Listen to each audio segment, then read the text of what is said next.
J'avais prévu de faire une sorte de vidéo avec une explication, mais je pense que ça va tuer un peu l'authenticité de justement ce que j'ai envie de transmettre. J'ai 46 ans, je suis beatmaker et j'ai jamais fait de placement. Et par contre, quand je fais des prods, je m'amuse beaucoup, je suis un gosse, et surtout aussi quand je fais du contenu, de la création elle-même. Ça, j'adore. Ces derniers temps, j'ai fait des contenus que je trouve hyper intéressants en termes de sujet et en termes de création. Vraiment, j'ai pris énormément de plaisir. Mais il y a un truc qui me manque, c'est la prod. Et faire juste de la prod, c'est pareil. Ça me manque aussi de pas pouvoir faire du contenu à côté. Donc voilà, j'ai décidé de revenir à un contenu que je trouve intéressant et qui est justement de faire de la prod, de le montrer de la manière la plus authentique. Simple, je vois pas quoi dire de plus.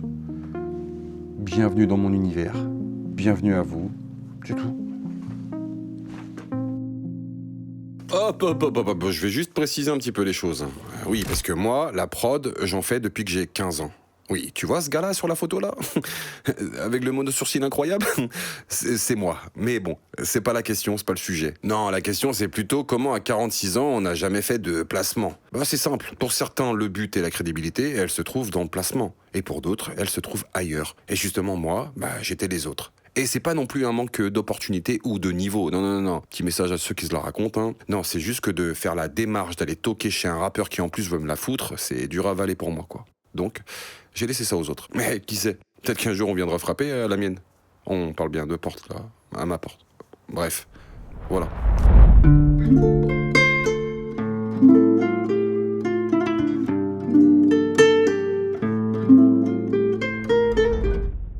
Yep. Bon les gars, je sais pas si ça vous le fait, j'ai repris la prod, donc maintenant je suis content, je fais que ça. Mais la première chose sur laquelle je vais me tourner, c'est un piano, tout de suite. En vrai, j'ai même pas essayé de chercher d'autres sonorités, je me suis tout de suite tourné vers un piano. Je ne sais pas pourquoi, alors que... après c'est ça aussi, j'ai généralement pas d'inspiration quand je suis devant mon PC, moi. Je suis pas... j'ai pas d'idée en fait. Je me dis, je cherche une sonorité, et là j'ai même pas cherché, j'ai pris tout de suite du piano. Alors je sais pas si vous c'est la même chose. Bref, je voulais vous filmer ça, mais comme je l'ai fait un peu tard, et que ma chambre elle est juste à côté, j'aurais réveillé madame. Je me suis dit quand même, plutôt que de la laisser dormir comme ça, vous la faire découvrir.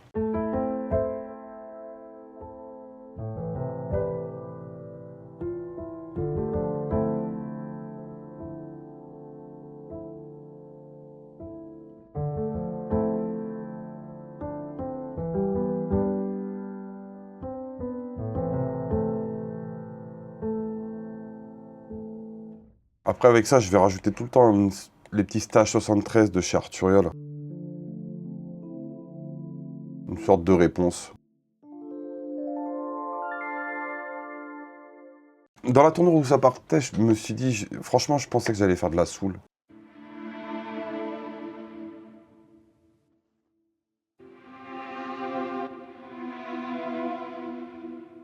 Généralement, je mets des textures, je kiffe. Et là, j'ai trouvé une texture qui était vraiment étrange, mais c'est plutôt un synthé de chez Arturia aussi, les gars. Je sais même pas comment ça s'appelle. Elephant Harp. Ok.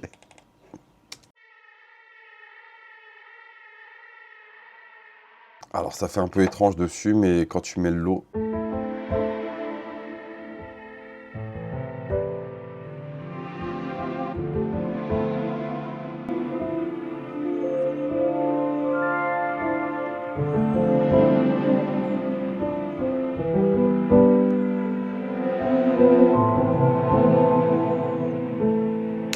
Je voulais absolument avoir une voix. Et comme j'avais plus Splice, j'ai été prendre une voix de... Comment il s'appelle lui? Je crois que c'est Billy Preston, ouais. Et ça donne ça à la base.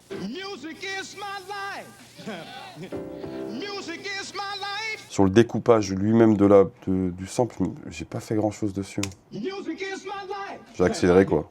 Il y a peut-être ici aussi que j'ai changé un peu, peut-être. Et là. Et quand tu mets les effets, alors c'est color, invented.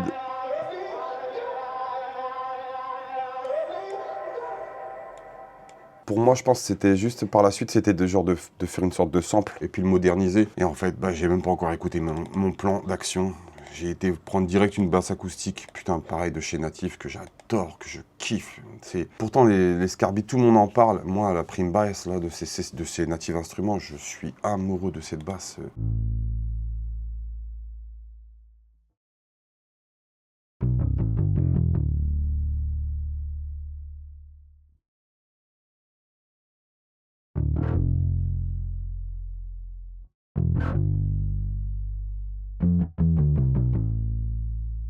Après, bah, j'ai rajouté mes drums. Hein. Mes drums, je suis parti d'un breakbeat que je sais même pas où j'ai téléchargé ça encore.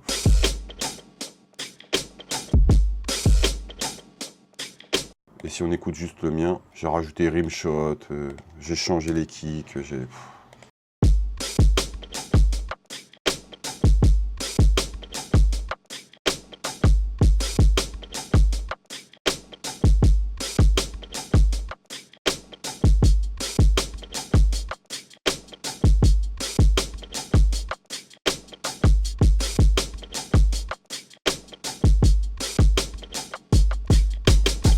Et si tu regardes, j'ai mis beaucoup d'espace sur la basse, parce qu'en fait, je trouvais que le jeu de la basse et la rythmique ensemble, putain, ça fonctionnait de baiser.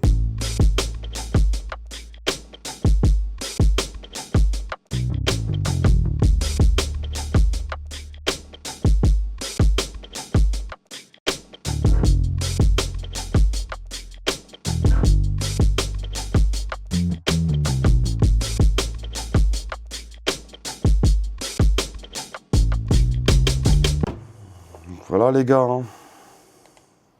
Je voulais absolument vous la faire découvrir quand même.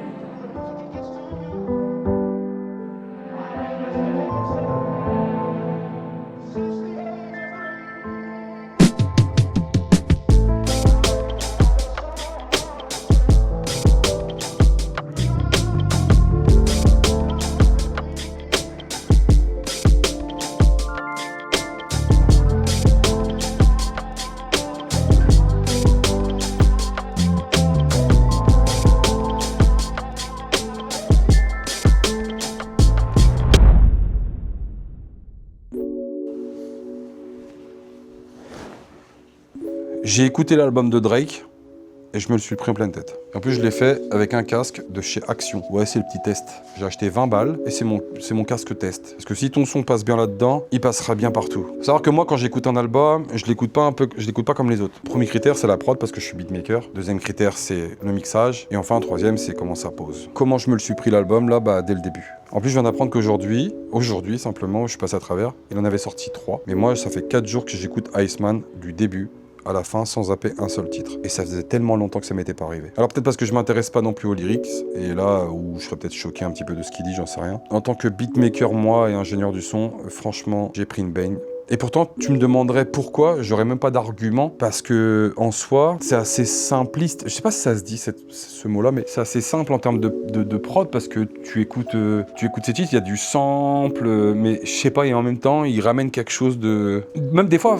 Ne pas innover, c'est justement ça qui fait que ça me parle. L'innovation n'est pas tout le temps bonne, hein. C'est pas parce que tu vas avoir des sonorités différentes ou du son de design que, bah, enfin pour moi, hein, que ton titre va être mieux. Je sais pas, j'ai vraiment kiffé. J'ai l'impression de retrouver un Drake déjà, si on parle de lui, un Drake de ce qu'il faisait avant. Et l'album, bah, pour moi, c'est une réussite. Après, j'ai pas écouté les 3 autres, mais cet album-là, Iceman, j'ai vraiment kiffé. Et à la base, c'est même pas quelque chose. Je vous dis, je suis pas client de Drake. Moi, je suis de la team Kendrick, pour vous dire. C'est juste, j'ai eu la proposition. Et comme je marche beaucoup, que j'écoute beaucoup d'albums, et ben je l'ai écouté. Donc voilà, je voulais juste vous partager ça. J'aurais aimé que ça soit un artiste un peu plus méconnu, et un beatmaker un peu méconnu. D'ailleurs, j'ai pas eu beaucoup d'infos sur le beatmaker. Si vous avez des infos, n'hésitez pas à me les partager. Mais parce que pour moi, c'est lui le patron de ce qui se passe sur l'album de Drake, là. En tout cas, sur Iceman. Sur 18 tracks, t'as plus de 50 beatmakers crédités. T'as les têtes bien entendu, mais surtout, et là c'est barge, t'as des mecs qui n'ont jamais placé un seul beat de leur vie. Imagine, t'as des bouts qui font même pas 200 vues sur leur prod YouTube, et du jour au lendemain, ils se retrouvent sur l'album de Drake. Et ça, c'est Brian Zizouk qui le dit. Le truc qui est cool, c'est que Drake a trouvé les beats en ligne, bien sûr. Le moins cool, c'est que certains sont même pas crédités sur Spotify. Mais quand même, ça reste incroyable. Bravo Drake, franchement, incroyable.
Ba-da-ba-ba-ba.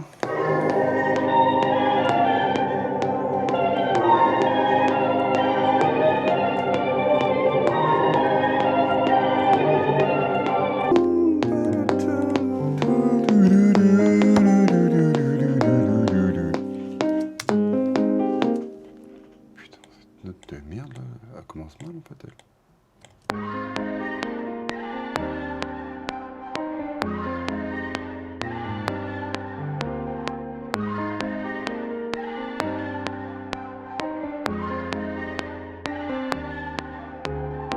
Ok, nickel. On reprend et on va faire ça. On regarde si ça fonctionne déjà comme ça.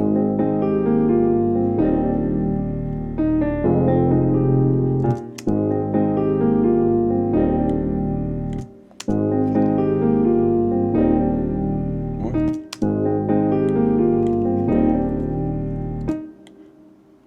Bien sûr.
Check it out.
Ouais, Wesh, mon Kenny.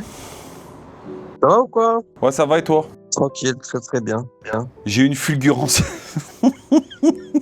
Moi. Je suis en train de finir ma vidéo, en train de continuer ma vidéo, tu vois. Hein? Et là, il y a un truc. Et je me suis dit, imagine, je sors une vidéo par jour. Sur combien de temps? Une vidéo par jour, YouTube. Et tu fais ça sur combien de temps? 1 an, je tiens. Un an. Après, peut-être ça va être médiocre au fur et à mesure, peut-être. C'est un truc de ouf. Au moins, tu vas remplir ta page de plein de petits carrés. Je dis, je vais appeler mon book, je suis obligé. Lui, soit il va me réveiller, soit il va me dire, vas-y, let's go. Non, un an, ça me paraît fou. Un an. Un mois, je trouve ça violent déjà. Un mois, une prod par jour. Ça te fait 30 prods. C'est faisable, hein. Oui, non, moi je sais que tu sais, ça c'est pas un problème. Ouais, grave, ça fait bas de vieux. Avec un chien bas de gras Eh, toi, t'es un et bâtard. une meuf bas de moche.